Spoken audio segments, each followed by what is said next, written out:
بسم الله الرحمن الرحیم. قدرمندو لیدونکو اوریدونکو ګرانو هیوادوالو سلامونه او احترامات مې ومنئ. نن 9 د جولای کال 2026 چې د سې شنبې ورځ سره سمون خوري ستاسو خدمت کې حاضر یم. د نن ورځې په موضوعاتو کې د هغې خبرو په سلسله کې چې موږ شروع کړي دي د ایران له بعضې مشرانو سره لګیا دي وضاحتونه ورکوي. فارسي کې یو متل دی وایي عذر بدتر از ګناه. لګیا دي اوس طریقې لټوي چې دا کوم خطا دوی سیاسي کړې ده هغه څنګه په دې پرده واچوي، ځکه چې لنډغر په دې ډېر زیات خوشحاله دي. هغوی لګیا دي اتڼونه اچوي، ځکه خو ډېره جاهله ډله ده، بې فرهنګه او بې مکتبه ډله ده. 20 کاله افغانستان کې جنایت وکړ، خلک یې ووژل، پیسې د خلکو په وینو باندې ټولې کړې، نن په اروپا کې په شراب او قمار وهي. د هغې ډلې اتڼ اچولی دی د ایران د یو مشر په خبرو باندې، یعنی د کاظمي قومي په خبرو. په هغې باندې به تبصره لرم. په غزه کې چې کوم یو د شرم الشیخ د معاهدې تر لاندې کوم تعهد شوی و، په هغې باندې عمل درآمد شروع شوی دی. او همدارنګې د نتنیاهو خبرې دي. د نیویارک ټایمز نه د ډونالډ ټرمپ د مالي فساد په هکله راپور دی. او همدارنګې د هغې د یو ملګري یو غلطه مشوره چې په امریکا کې یو قانوني شخړه پیدا کولی شي، او په آخر کې د عاصم منیر تصمیم چې بیا په افغانستان باندې بریدونه کوي. په دې متعلق به تاسو سره خبرې کوم. راځم د اول خبر ته. څنګه چې تاسو ګورئ په میډیا کې لنډغرو اتڼونه اچولي دي، ناستې خپل په منځ کې سره جلسې جوړوي او اوس فنډ سره ټولوي چې فاطمي باید افغانستان ته لاړ شي او د ده باید ټکټ او دا مونږ وکړو.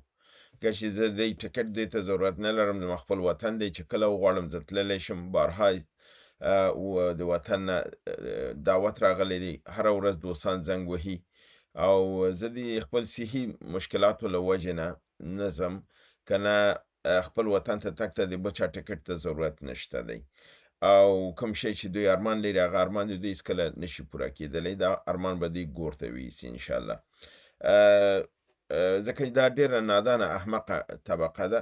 دا هغه طبقه ده چې په افغانستان کې دوی د ټوپک او د چاړه په څوکه باندې اقوام سره جنګول، ځوانان یې وژل، یعنې وحشت او دهشت او لنډغري کوله. امریکایان یې وغولول، پیسې ترېنه واخیستې، راغله اوس په اروپا کې په هماغې باندې قمار وهي، شراب څکي او د یو سیکولري نظام په تصور باندې لګیا دي. د ده په سلسله کې د ایران پخواني ډیپلومات استازی په کابل کې چې و کاظمي قومي، ده دا خبره کړې ده چې دغه د احمد مسعود راتګ چې دی دا دومره غټه او مهمه خبره نه ده. هغه وایي چې دا یو اعتقادي، فرهنګي او تمدني مسله ده. موږ افغانان زمونږ ورونه دي او افغانستان د ایران دغه دی په حساب داسې جمله استعمال کړه چې یعنې یو موږ. نو ما ته په ذهن کې دا وګرځي چې که موږ یو نو دا ولې افغانان وژنئ، ولې وباسئ؟ 4 ورځې مخکې، 3 ورځې که 4 ورځې مخکې 4 تنه د ننګرهار ځوانان، تنکي ځوانان د ایران د سرحد نه اوښتل، ایراني عسکرو وژلي دي، ویشتي دي. نو که چېرته موږ ستاسو ورونه یو نو بیا وژنئ ولې؟ او بله خبره دا ده چې دا که اعتقادي، فرهنګي، تمدني مسله ده چې ته د احمد مسعود تا غوښتی دی، دا خو کاملا یو غلطه خبر ده، ځکه چې عذر بدتر از ګناه مسله ده. دا که د فرهنګي خبره وه نو بیا تا ولې هلته سیاسي اعلان وکړه؟ تا خو دا سیاسي اعلان وکړه چې احمد مسعود رهبر جبهه مقاومت افغانستان. دا خو سیاسي موقف دی. ستا دا فاتحه ټوله سیاسي وه، تا ټول د نړۍ سیاستمداران راغوښتي وو. نو ته څنګه دا ویلی چې دا فرهنګي و، اعتقادي و، تمدني مسله وه؟ کاملا دروغ خبره ده. که چېرته فرضاً دا د دغې خبره ای، نو بیا چې دا افغانان یا پاکستانیان د دوه مملکته د مولانا حمیدي چې په مشهد کې د فکر کوم یا زاهدان کې دی، یو د عالم د اهل تسنن نه دی، هغې سره تماس نیسي، بیا تاسو ولې ستاسو ټول استخبارات فعالیږي؟ تاسو ولې دفتن دغه فشار لاندې نیسئ، بندي کوئ یې؟ ولې دا کار بیا کوئ؟ لپاره د دې چې دا خبره غلطه ده چې ته وایې چې ته خپله چې څه کوي هغې ته لارې جوړوې. که زه دا کار وکړمه بیا تا ته قبول دی نه دی. که دغه عمل چې تا کړی که زه یې وکړمه ته برداشت لرې، ته زغملی شي، ایرانه ته زغملی شي، ته نشي زغملی. ځکه موږ درته وایو چې وروري ترمنځ پرېږده، لاسوهنو ته لارې مه جوړوه، تجاوز ته لارې مه جوړوه، او غله او رهزنان په غېږ کې مه نیسه. دغه نظام سره د اړیکې جوړې کړي دي. که د نظام د بهترۍ لپاره خبرې کوي دا ډېره ښه خبره ده. اسلامي امارت دې ته وادار کوي چې تعلیم لپاره دروازه خلاصه کړي. اسلامي امارت دې ته وادار کوي چې قانون اساسي ورکړي. اسلامي امارت دې ته وادار کوي چې هغه خپل لمنه خلاصه کړي د خلکو ته. دغه اقوام چې تاسو وایي دا په نظام کې راشي، د دې شي کې موږ مخالفت نه لرو. دې کې موږ هم وایو چې اسلامي امارت په نظام کې باید بدلون راشي. مګم دا چې تاسو په مقابل کې الټرنیټیو ورته لټئ، ورته دا ښکاره کوئ چې زه دا کوم، دا غلط دی. دا مداخله ده، دا مداخله ده صریحاً. دا وروري نه ده، دا دشمني ده، او د دې پایلې ښې نه وي. دا نه فرهنګي کار دی او نه تمدني دی او نه اعتقادي دی. زمونږ اول نه خبره دا ده چې اسلامي ایرانه ته یو نظامي قوت جوړیږي، ودرېږي، ته ټول اسلامي نړۍ متحده که، ټول اسلامي نړۍ په خپل غېږ کې ونیسه. دا زمونږ پیشنهاد و. بعضې احمقان دا د لنډغرانو راځي دا انتقاد کوي چې فاطمي تر اوسه پورې د ایران دفاع کوله او د ایران مقابل کې ولاړ دی. ما بالکل د دفاع کړې ده، زه په هېڅ انکاري نه یم، زه اوس هم دفاع کوم. د اسلامي نړۍ د اسرائیلو د امریکا په مقابل کې زه اوس هم دفاع کوم. مګر دې دفاع معنا خو دا نه ده چې ایران دې راشي زما په سر د چاړه کېږدي. د دې حق خو ورته نه ورکوم که نه. که دوه ورونه مي یو د بل احترام ساتي، زه د ایران سره روابط د احترام تر حدودو ساتم، د تجاوز په حدودو کې نه ساتم. زه تجاوز نه کوم، په ما د تجاوز نه کېږي. زه مداخله نه کوم، زما سره د مداخله نه کېږي. دا زما اصول دي. نو دا چې ته احمقې لنډغره، نه د تعلیم کړی، نه په خبر پوهېږي او نه منطق لري، دا ستا مشکل دی، دا زما مشکل نه دی. زه پوهېږم، زه دوستیم کوم، د دوست خپل په ځیم کېنولی شم. زه ایران په ځای کېنولی شم چې وروره دا خپل حدود دې وپېژنه، خپل حدودو نه تجاوز مه کوه. دا زما حق دی. ما ورسره که ودرېدلی یم نو ما ته خو پیسې نه دي راکړي، یا زه ورته محتاج وم یا غلام وم. زه خو د یو اسلامیت، افغانیت او د یو اخلاص په اساس باندې ولاړ یم او دفاع مې کړې ده، دفاع کوم. ځکه چې زه وایم چې ایران یو اسلامي خاوره ده او اسرائیل یهود دی، امریکا چې دی د یهودانو سره ولاړ دی. د هغه په مقابل کې د یو اسلامي خاورې کامیابي ودرېدل بالکل لازمي ده. او همدا دپاره وایم چې عربان هم باید متحد شي، افغانان هم متحد شي، خو ایران باید غلطه استفاده ونه کړي. دا ټکی ډېر مهم دی. ایران باید غلطه استفاده ونه کړي. ایران باید خپل مشري ثابته کړي، ټولو سره لاس یو کړي، ځکه ایران بیا اکثریت کې نه دی. د مذهبي لحاظ نه ایران اقلیت کې دی او اسلامي نړۍ اکثریت چې ده سني ده. که هغه راځي د دې څنګ کې ودرېږي نو دا باید خپل مشرولي وساتي. دا ټکی دی چې دا ټول باید دې ته متوجه اوسي. دا باریکي لري، خیر لنډغران په ده باندې نه پوهېږي. څرنګه چې تاسو معلومه ده په غزه کې یو تصمیم نیول شوی په شرم الشیخ کې، یو مسوده امضا شوې وه چې د هغې په اساس باندې حماس به د کنټرول د غزې نه تېرېږي. کومه اداره چې جوړه کړې 20 کاله غزه کنټرولوي، دا به منحل کوي او په عوض باندې به یو بله کمیټه جوړېږي او دا کمیټې کې به د مختلف آزادې نړۍ په سطح باندې چې 15 تنه یو کمیټه خو ورته جوړه کړې وه چې هغې کې ټوني بلیر هم و، ویټکاف هم و، مارکو روبیو هم و، ځینې نور یهودان هم دي. دا یو کمیټه یې داسې جوړه کړې. بیا د هغې لاندې 2 کمیټې نورې دي، هغې دا کوو. نو نن د حماس هغه خودګردانه اداره تحلیل شوله. محمد الفرح چې د دغه ادارې مشر خپل استعفا یې ورکړله، ویې ویلې پس له دې نه د دې سیمې مسؤلیت زموږ غاړه کې نه دی، دلته چې شی کېږي دی مسؤل ده هماغه اداره ده چې په شرم الشیخ کې یعنی د ترکیې د مصر د عربستان د ټولو په مخ کې شوې ده او هغوی په دې کمیټه کې دي، نو دا مسؤلیت هغوی ته ګرځي. نو ضمن کې دا خبره هم کړې چې د بورډ آف پیس یعنی د صلح کم بورډ چې د خپله ډونالډ ټرمپ رئیس دی، هغوی وعده کړې ده چې دی به غزه نوې آبادي به پکې شروع کوي، امن به پکې راځي، خلکو ته به کار ورکول کیږي او اسرائیل د اشغال نه به دا سیمه ووځي، د یرغل نه به دا ووځي، وایي چې دا دی باید عملي کړلی شي. دی ویلي چې دی ټوله اداره منحل کړې ده غیر له پولیسو نه، چې پولیس باید تر هغه پورې چې بله اداره خپل کار شروع کوي امنیت وساتي او هغه خپل اداري کارونه وکړي تر څو حرج مرج پیدا نشي. دا خبره دوی کړې ده چې دا دی. دا نوې کمیټه چې جوړه شوې ده په نامه د غزا نیشنل کمیټي یا د کمیټه د ملي د غزا د امن، د مشري یو انجینیر دی، سیول انجینیر یعنی د تعمیراتو انجینیر دی، انګلستان نه خپل ډاکټورا کړې ده، نوم یې دی انجینیر علي شات. دا د دې کمیټې چې 15 تنه غړي لري، دا هغه 15 چې کمیټه ده هغه بله ده، دا بله کمیټه ده، دا لپاره د اداره د امورو جوړه شوې ده. انجینیر علي شات مشر دی او د کې 15 تنه نور غړي دي.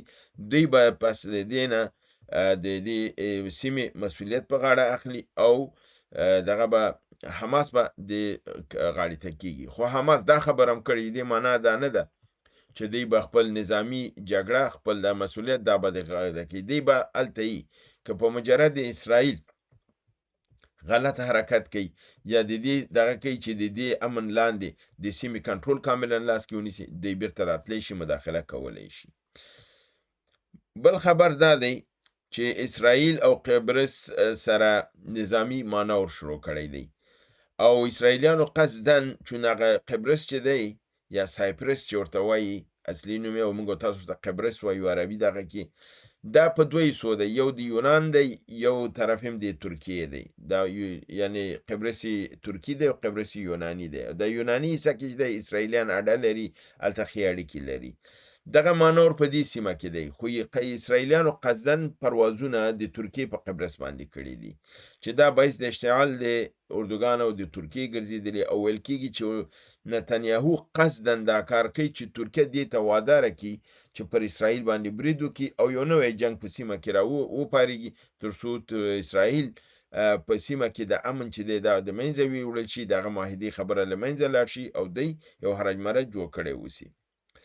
همدارنګه نتنیاهو په خپله یو مصاحبه کې چې د فاکس نیوز تلویزیون سره یې کړې ده، هغه ته سوال ترېنه وشو چې تاسو په نړیواله سطحه یوازې پاتې شوي یاستئ، امریکا هم تاسو نه ناراضه ده او تاسو د سیاست غلط دی.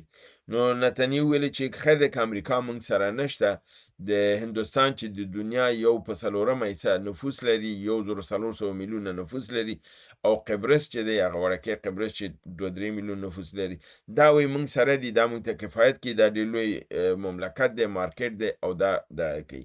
یعنی که امریکا موږ سره نه وي، هندوستان را سره دی. په ضمن کې په همدې مصاحبه کې دا خبره وکړه چې امریکا باید ترکیې ته د F-15 طیارې F-35 ورنه کړي او دا معاهده خپله باید کنسله کړي ځکه دا د اسرائیل د امنیت لپاره خطر دی. نو هلته یو خوا نه ځان د امریکا نه دغه ښیي بې پروا ښیي او بل خوا نه بېرته ورته وایي چې دغه کار مه کوه ځکه ماته خطر دی. روسیې په کیف کې برید کړی دی او دا برید په هغه وخت کې شوی دی چې هلته د ناټو د غړو نظامی غونډه روانه وه او په دې کې دا بمباردمان دی چې روسانو کړی دی په اباد او میزایل ورولي دي، کافي قتل و قتال شوی دی او د وینو سیلابونه هلته د دوی خپله د دغې ته روان کړي دي او دا خبره تیمور تاکانجکو د کوم یو د نظامي ویان دی هغه کړې ده. بل نړیواله خبر دا دی چې دا هم وال سټریټ ژورنال ورکړی دی او هم NBC نیوز دا خبر ورکړی دی چې ډونالډ ټرمپ د بیټکوین یعنی کرپټو کرنسي یو نوه پیسې خپل په نوم باندې جاري کړې وه چې دا 1 میلیون نه زیات خلکو دا په بیه اخیستې وه چې کرپټو کرنسي پیسه وه. 3.8 میلیارده ډالره په دې کې خلکو پانګونه کړې وه.